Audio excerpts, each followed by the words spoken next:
আজকে আমরা যে বাইকটা চালাবো এটা হচ্ছে একটা ইয়ামাহা এরক্স ভিভিএ টেকনোলজি ইঞ্জিন সহ, অ্যান্ড এটা ইয়ামাহার একটা বাইক, আর এটা হচ্ছে ইন্দোনেশিয়ান একটা এডিশন, সম্ভবত আনঅফিসিয়ালি আসছে বাইকটা।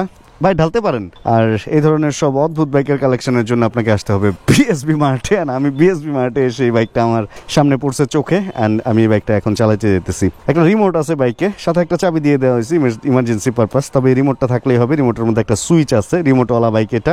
আর সামনের চাকা যেটা দেখতেছি সেটা হলো 110/80/14 ইঞ্চি রিমের মধ্যে 110 সামনে টায়ার, মানে MT-15 ইন্দোনেশিয়ান বা MT-15 যেটা থাই এডিশন ওইরকম। আর পেছনের চাকা যেটা দেখতেছি, পেছনের চাকা হচ্ছে 140 সেকশনের, যেটা R15 বা MT-15 থাকে, অ্যান্ড 70 সেকশনের, সাইড ওয়ালও 70, আর রিম হচ্ছে 14। বেশ বড় সড়ো একটা সাইলেন্সার পাইপ, অনেকটা স্পোর্টস বাইকের ওই স্পোর্টি লুকটা আছে। দুই পাশে আলাদা আলাদা শক অ্যাবজর্ভারের জন্য শক অ্যাবজর্ভিং এর জন্য অ্যাবজর্ভার দেওয়া আছে। আর যেহেতু ইন্দোনেশিয়ান বাইক, ব্ল্যাক কালারের ইন্দোনেশিয়ান সেই ঐতিহ্যবাহী ইন্ডিকেটর লাইটগুলো আছে। পেছনের লাইটটা দেখতে অনেকটা এই ধরনের, জ্বললে কেমন লাগবে ওটা যখন জ্বলবে তখন বোঝা যাবে। বাইকটার মধ্যে কিছু আধুনিক টেকনোলজি ব্যবহার করা হয়েছে। সুইচের দিকে পরে আসি। আধুনিক টেকনোলজির মধ্যে এখানে কিছু সুইচ আছে। ফার্স্টে হয়তো আমাকে বাইকটা অন করতে হবে। এটা ওপেন অলরেডি করাই আছে। এইভাবে হচ্ছে এটা লক করে টিপ দিয়ে, অ্যান্ড এই যে লক হয়ে গেছে। এটা আপনার সাথে থাকলেই হবে, আর কোনো কিছু আপনার লাগবে না। আমি এক কাজ করি, এই জিনিসটাকে আমার ব্যাগে নিয়ে রাখি, তাহলে নিশ্চিন্তে আমি বাইক চালাতে পারবো। অ্যান্ড ইমার্জেন্সি পারপাসে এই চাবিটা দিছে, হয়তো কোনো কিছু চাবি দিয়ে খোলা যায়, এই কারণে এই জিনিসটা দিয়ে দিচ্ছে, যাতে আপনি যদি খুলতে চান কোনো কিছু, মানে আপনি যদি ধরেন কোনো কারণে ব্যাটারি শেষ হয়ে গেছে এরকম হয় যে রিমোটটার, তাহলে হলো আপনি এটা দিয়ে খুলে নিতে পারবেন চাবি দিয়ে। আচ্ছা, লক খোলার জন্য অবশ্যই একটা চাপ দিতে হবে। এরপরে হচ্ছে পুশ, এখানে লিখাই আছে। এরপরে অফ, মানে নর্মালি খুলছে লক, আর কিছুই না। অ্যান্ড তারপরে হচ্ছে ওপেন, কি ওপেন হয়েছে আমি নিজেও জানি না। অ্যান্ড তারপরে হচ্ছে অন হওয়া মাত্রই সুন্দর একটা মিটার জ্বলে উঠছে। আর মিটারের মধ্যে আছে হচ্ছে উপরে ঘড়ির টাইম, এখানে স্পিড, এখানে কিলোমিটার, এখানে ফুয়েল, এইখানে কি আরপিএম বা কোনো কিছু, হয়তো বা একটা আরপিএম, একটা ফুয়েল, নাকি না ফুয়েল তো নিচে, হিটের কাটা, আচ্ছা হবে কিছু একটা, চালাতে গেলে বোঝা যাবে। এখানে হ্যাজার্ড আছে দেখা যাচ্ছে, অ্যান্ড এটা স্টার্টের সুইচ হবে, এটা হর্ন, এটা ইন্ডিকেটর, অ্যান্ড এটা হলো লো বিম, হাই বিম। পাসের সুইচ কি আছে কিনা এটা আমাকে একটু দেখতে হবে। হ্যাঁ, পাসের সুইচও আছে। অ্যান্ড হেডলাইট মোটামুটি বড় সড়োই দেখা যেতেছে। আচ্ছা চলেন বাইকে ওঠার আগে আরও দুইটা জিনিস আপনাদেরকে দেখাইতে হবে। তো নর্মালি আমরা সিট খুলি চাবি দিয়ে, অথবা কোনো আংটা টাংটা থাকে। অ্যান্ড ফুয়েল ঢুকানোর জন্য নর্মালি অন্যান্য যে স্কুটারগুলো বাংলাদেশে আছে সবগুলোরই প্রায় এই সিট খুলতে হয়, সিটের নিচে ট্যাঙ্ক থাকে, অথবা এই পেছনে থাকে। আর এটার মধ্যে যদি সিট খুলতে চান, এখানে একটা সুইচ আছে। সুইচটা কিভাবে কাজ করে, এটাকে অফ করে নিতে হয় মনে হয় ওপেন অবস্থায়। হ্যাঁ, এই সুইচটা কাজ করে হলে অন থাকলে সুইচ কাজ করবো না, অফ করে নিতে হইব। অফ অবস্থায় যে দেখেন সিট খুলে গেছে, অ্যান্ড লেগেও গেছে। অ্যান্ড যদি ফুয়েল নিতে চান, এটা চাপ দিলে দেখেন ফুয়েলের এটা খুলে গেছে। এবার এটা খুলে জাস্ট ফুয়েল নিয়ে নেবেন। এই হচ্ছে খেলা। মানে বাইক বন্ধ চালু অবস্থায় যদি আপনি এগুলো চাইলে খুলতেও চান, কোনোভাবেই খুলবে না, এই সুইচ কাজই করবে না। চলুন আবার আমরা অন দেই। অ্যান্ড এই বাইকে ওই যে সামনে দিয়ে যে শাড়ি পরে উঠা যাবেন এইভাবে, ওই সিস্টেমটা আসলে অত ইজি না। আপনি চাইলে উঠতে পারবেন, এইভাবে উঠতে পারবেন না তা না, এবং চাইলে বাইকের মতো এইভাবে উঠতে পারবেন। তবে আমার জন্য মনে হইতেছে এইভাবে ওঠাটাই ভালো হবে। অ্যান্ড সিট যথেষ্ট আরামদায়ক মনে হইতেছে। পেছনের সিটটা সামনের সিটের তুলনায় ছোট দেখা গেলে অন্যান্য বাইকের সিটের চেয়ে অনেক বড়। মানে আপনি যদি এটার সাথে এফজেডএস ভার্সন 3 সাথে মিলান, এইটার কাছাকাছি বলতে গেলে পেছনের সিটটা। আর কুশন একটু কম মনে হইতেছে, বাট একদম খারাপ না। আমি চাইলে এইভাবে উঠতে পারবো। পায়ে যাদের ব্যথা তারা এইভাবে উঠতে পারবে। আর যদি কেউ চায় চালানোর সময় আরাম করে এখানে পা এইভাবে তুলেও বসে থাকতে পারবে, একদম ঘরের মতো। পারবো না? বিসমিল্লাহির রহমানির রহিম। ব্রেক ধরতে হবে, ইঞ্জিন কিল সুইচ আছে, এটা স্টার্ট হয় না কেন? অন করি নাই। ও ইগনিশনেরটাই মনে হয় দেই নাই নাকি। ওপেন, যত ফাংশন তত ঝামেলা। ওই স্টার্ট হয় না কে?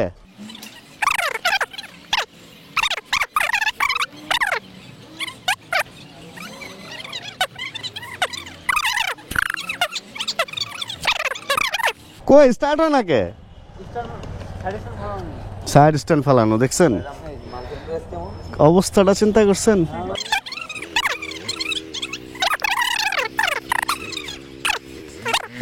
আচ্ছা, আমি বাইকটাকে বাইরে থেকে দেখে যতটুকু বড় মনে করছিলাম যে অনেক বড়, হয়তো বসলে একদম মনে হবে যে পুরা দুনিয়াটা জুইরা বসছি, উঠার পরে আমার কাছে বাইকটা এত কম্প্যাক্ট মনে হইতেছে। সত্যি কথা কি, আমি তো অন্যান্য আরো অনেক স্কুটারই চালাইছি, এন্ড অন্যান্য অনেক স্কুটারের চেয়ে আমি বুঝলাম না এত ছোট হয়ে গেল কেমনে। পিছনেও তো খুব একটা বড় না, এইটুকু একটা জিনিস বাইরে থেকে এত বড় লাগে। And sides and cut off switch খুব ইম্পর্টেন্ট একটা ফিচার এই বাইকে আছে, যে কারণে হচ্ছে বাইকটা স্টার্ট হইতেছিল না, আমরা অনেকক্ষণ নাড়াচাড়া করে দেন স্টার্ট করতে পারছি। অ্যান্ড এটা যে ইঞ্জিনটা ব্যবহার করা হয়েছে ভিভিএ সম্পূর্ণ, ভিভিএ সহ এই ইঞ্জিনটা হচ্ছে এই R15 যে ইঞ্জিনটা থাকে বা MT-15 যে ইঞ্জিনটা আছে সেটাই। সেক্ষেত্রে টান কিরকম হইতে পারে এটা তো বুঝতেই পারতেছেন, মানে তুখোর টান অ্যান্ড তুখোর ফিল এই বাইকে। চলেন আমরা টুকটাক একটু চালায় টালায় আরও কিছু রিভিউ করার ট্রাই করি। সাসপেনশন আমার কাছে অন্যান্য যে বাইকগুলো আছে মানে R15 MT-15 ওর চেয়ে হার্ড লাগতেছে। কারণ আছে এটার পিছনে, স্কুটারের সাসপেনশন অলওয়েজ একটু হার্ড লাগবে। এটার পিছনে খুব বড় একটা কারণ হচ্ছে এগুলা চাকা ছোট, সেই জায়গায় এটার চাকা তারপরেও অনেক বড় অন্যান্য বাইকের তুলনায়। দেখলেনি তো শুরুতেই চাকার সাইজ বলে দিচ্ছি।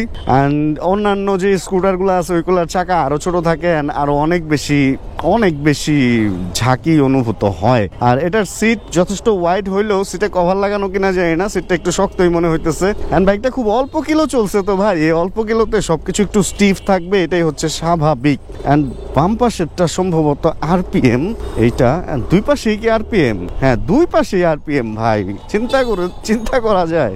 আর মিটারের সুইচ কই আমি জানি না, চলেন একটু থেমে আমরা দেখি মিটারের সুইচ কই। সম্ভবত মিটারের সুইচ কই, আসলে এত বড় একটা মিটার কিন্তু সুইচ খুঁজে পাইতেছি না ভাই, আমি তো পুরা বোকা হয়ে যেতেছি। এই যে মেনু, এটা মিটারের সুইচ। এটারে তো আমি হাই বিম ভাবছিলাম, এটা তো হাই বিম না, এটাতে তো মিটার চেঞ্জ হইতেছে। ট্রিপ এই তো, ভি বেল্ট, তারপর BL02 অটো হচ্ছে 440। এটা মিটারের সুইচ ম্যান, এটা 5 না। এটা একটা কথা, আমি 5 ভেবে এটারে বসে আছি। আর কি যে অদ্ভুত দেখতে হবে। আর এই গ্রিপগুলো খুব ছোটোখাটো, অনেকটা MT-15 এর মতো, বাট সাইজও অনেক বেশি ছোট। আরে সুন্দর তো, MT-তে এরকম দিলে ভালো হইতো, বেশ কম্প্যাক্ট লাগতো ব্যাপারটা। আর কি বলবো, আর ভাই যত দেখতেছি ততই অবাক হইতেছি বাইকটা নিয়ে। এটার সিটের নিচে অনেক বড় জায়গা আছে, সিট খুললাম পরে তো দেখছেনই। এই বাইকের সিটের নিচে মোটামুটি দুনিয়াটা সাথে করে নিয়ে তারপরে আপনি চলাফেরা করতে পারবেন। তবে হ্যাঁ, বাইক থেকে এটার মধ্যে আসছি তো এই জন্য আমার কাছে চাকা ছোটোর কারণে একটু সাসপেনশন মনে হইতেছে, একটু ঝাঁকিটা বেশি অনুভব হইতেছে। বাট একটা জিনিস কি জানেন, অন্যান্য স্কুটার যেগুলো আছে, একটু আগে তো বললাম ভাই, আর আমি স্কুটার এর আগে চালাইছি না, এন্টর্ক অনেক দীর্ঘ সময় চালাইছি, ওইগুলাতে যে ঝাঁকি লাগে ওই তুলনায় এটা মানে এটা কোনো ঝাঁকিই না। আর এটার ব্রেকিং সিস্টেম কি দিছে কে জানে, এমনিতে তো ধরতেছে ভালোই, বিশেষ করে সামনের ব্রেক তো কড়া ধরতেছে। এত কড়া যেহেতু ধরতেছে, এটার মধ্যে ABS আছে কিনা আমার একটু চেক করতে হবে। আর আমি এই বাইকটা আজকে চালানোর আগে এই বাইকটা নিয়ে বিন্দু পরিমাণ স্টাডি করি নাই, আমি শুধু দেখছি। আমাদের এক ভাই ব্রাদারের এই বাইকটা হচ্ছে অনেক বেশি পছন্দ, অ্যান্ড এই জন্য আজকে এই বাইকটা পায়া ভিডিও করে ফেলছি। আচ্ছা, যেহেতু side stand cut off switch আছে সেহেতু এটা নামাইলে স্টার্ট অফ হয়ে যাবে, এটাই হচ্ছে স্বাভাবিক। অ্যান্ড অলরেডি স্টার্ট অফ হয়েও গেছে। চলেন তো ব্রেকিং দেখি। পেছনে তো ব্রেক নাই দেখা যেতেছে, ও না এই পাশে আছে একটা ড্রাম ব্রেক আছে এই পাশে। আমি নামার পরে এই বাইকটা লক করে নাই তো কিক কিক কিক কিক আওয়াজ করতেছে। আর সামনে হচ্ছে সিঙ্গেল পিস্টন ক্যালিপারের একটা ব্রেক দেওয়া আছে, ডিস্ক ব্রেক উইথ ABS। আর বাইকটার নাম হচ্ছে এরক্স। অ্যান্ড এই তো, আর কি মজা পাইছি, সত্যি কথা কি মজাই পাইছি। আর একটু চালাবো, আর একটু মজা নেওয়ার ট্রাই করবো। অ্যান্ড সাইড স্ট্যান্ড উঠাইলে হয়তো একবারে স্টার্ট হয়ে যাবে, জাস্ট ক্লাসটা ধরতে হবে। হ্যাঁ ব্যাস, চলেন। এই একটা বাইক ভাই, এই বাইকে আমার মনে হয় মানে যে আরাম করে আমি বসছি, একটু ক্যামেরায় আমি জানি বাইকটা দেখা যাইতেছে কম, বাট এই একটা বাইক নিয়ে আমার মনে হয় যে রেগুলার চলাফেরা যখন আপনি করবেন অনেক শান্তিতে চলাফেরা করতে পারবেন ভাই। জীবনটা আপনার কাছে মনে হবে আসলে অনেক রূপসী, অনেক সুন্দর, অনেক আনন্দময়, এত ইজি টু হ্যান্ডেল। অ্যান্ড মানে স্কুটার সম্পর্কে আমার আইডিয়া চেঞ্জ করে দিতেছে। এর আগে একটা স্কুটার চালাইছিলাম ADV হোন্ডার, চালায় ভালো লাগছিল। এই যে আজকে আরেকটা স্কুটার চালাইলাম এরক্স ইয়ামাহা, এটা চালায় এক্সপিরিয়েন্স ভালো লাগতেছে।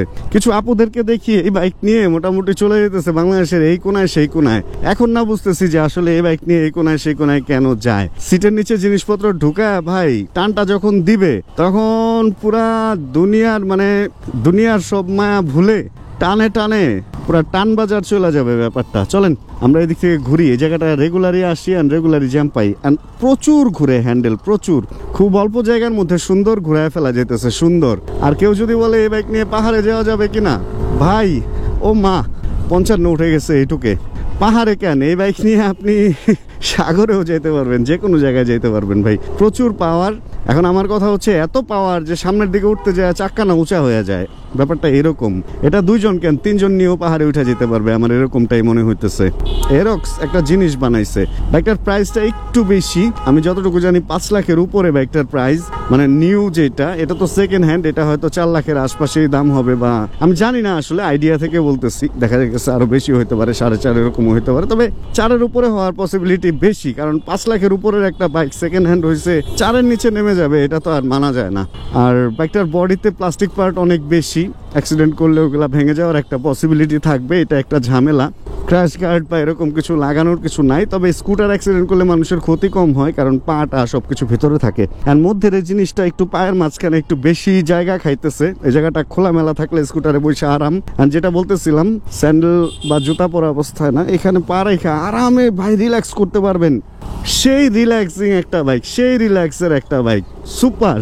অ্যান্ড টানটা আমার কাছে যা লাগতেছে, আমার মনে হয় যদি ড্র্যাগ রেস লাগা হয় স্পোর্টস বাইকের আগে মনে হয় এই বাইকটা যাবে, কারণ এটা তো অটো ট্রান্সমিশন, এত সুন্দর শিফট হয়, গিয়ার শিফটিং টোটালি বোঝা যায় না ভাই, টোটালি বোঝা যায় না। ভাই প্রশংসা করতে করতে আমার অবস্থা খারাপ হয়ে যেতেছে, কারণ আমি আমার লাইফে এর আগে এত পাওয়ারফুল কোনো স্কুটার চালাই নাই। এইটা হচ্ছে আমার লাইফের মানে ওই স্কুটারটা, যে স্কুটারটার মধ্যে পাওয়ার সবচেয়ে বেশি। অ্যান্ড ভাই সব মিলে আমার কাছে খুব ভালোই লাগতেছে। খারাপ এখনো পর্যন্ত, ও হ্যাঁ, খারাপের মধ্যে একটা খারাপ খুঁজে পাইছি। এই বাইকটার মধ্যে যে জিনিসটা ভালো লাগে না, যে পেছনের ব্রেকটা, বাম হাতে তো পেছনের ব্রেক, এটা দিছে হচ্ছে ওই যে হ্যালোজিন বলে না, ওরকম ড্রাম ব্রেক। এত আধুনিক একটা বাইক, এত দাম রাখছে, এটার মধ্যে আমার মনে হয় পেছনের ব্রেকটা ডিস্ক অ্যান্ড 2 চাকা এবিএস সহ সিবিএস দিয়ে দিতে পারতো। নর্মালি স্কুটার তো কম্বাইন্ড ব্রেকই হয়, পেছনেরটা ধরলে সামনেরটার সাথে অটোই ব্রেক ধরে, বাট এটার মধ্যে ওই যে 2টা আলাদা আলাদা ব্রেক দিছে, সিবিএস দিছে, কিন্তু পেছনের দিছে সিবিএস দিছে, 2টা আলাদা ব্রেক না, সিবিএস দিছে। কিন্তু ঝামেলাটা হয়ে গেছে হচ্ছে এটার মধ্যে যে ব্রেকটা দিছে পেছনে ড্রাম, এটা উচিত হয় নাই ভাই। বন্ধ হয়ে গেল কেন? থামলে কি বন্ধ হয়ে যায়? ও না, বন্ধ তো হয় নাই। এটার মধ্যে মনে হয় কোনো টেকনোলজি আছে, কিছুক্ষণ আইডল থাকলে মনে হয় অটোই অফ হয়ে যাবে। আমার তো মনে হয়েছিল বন্ধ হয়ে গেছে, এই যে হ্যাঁ, বন্ধ অলরেডি হয়ে গেছে। মানে আপনি জ্যামে যখন আসবেন আপনার বাইকটা এরকম বন্ধ হয়ে যাবে, অ্যান্ড ক্লাচ বা ব্রেক না, হালকা থ্রটল দিলে এটা আবার অটো স্টার্ট হয়ে যেতেছে।